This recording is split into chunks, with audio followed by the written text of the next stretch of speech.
All right, hello everyone. We're going to go over worksheet number 4 here, solving equations from chapter 2, and I just want to give you some guidance on how to start these problems. Remember, every problem, your goal is one thing. You only have a goal, one goal. We're trying to get down to a trig function of something, anything, is equal to a number. That way we can use the unit circle, and all of these can be solved that way. We have to get it down to some trig function is a number, and then we're done. Then we use the unit circle. And if we can't get it to here, or if this isn't on the unit circle, then we need a calculator, but there's no calculator for this, so everything we do is going to be on the unit circle.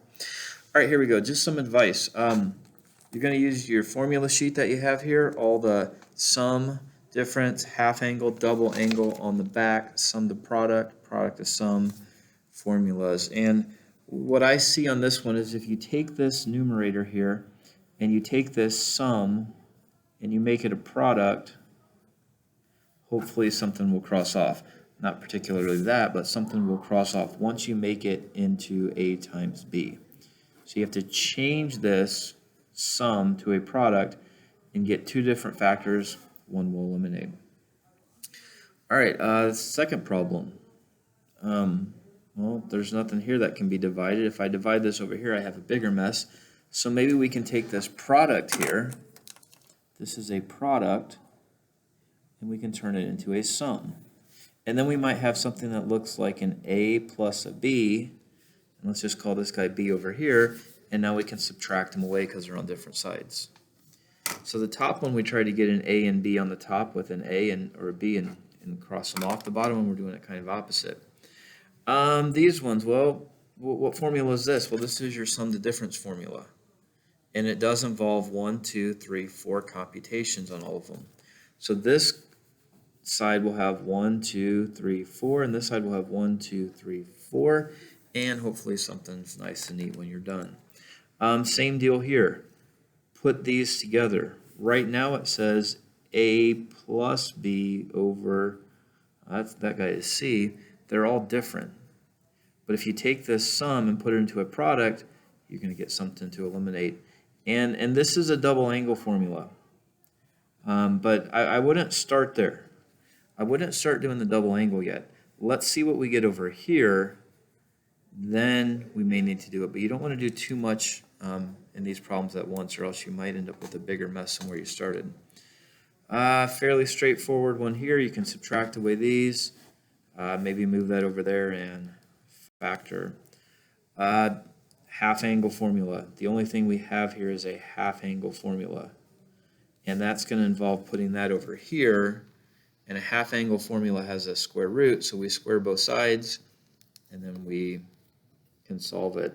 But be careful here, you got to check for extraneous solutions. When you square them, you bring about the chance of extraneous solutions. Number 7 looks kind of complicated. However, wait a minute. This right here, there's no variable there. So if you do this formula, you're not going to have a variable, you're going to have a number. So this is going to turn into a number, which is what we want.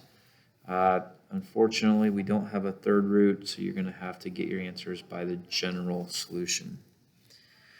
All right, what do we have here? Well, what I see mathematically in the top here is A minus B over C minus D, and not going to be able to eliminate stuff, divide stuff out. So take this difference, make it product. Take this sum, make it product.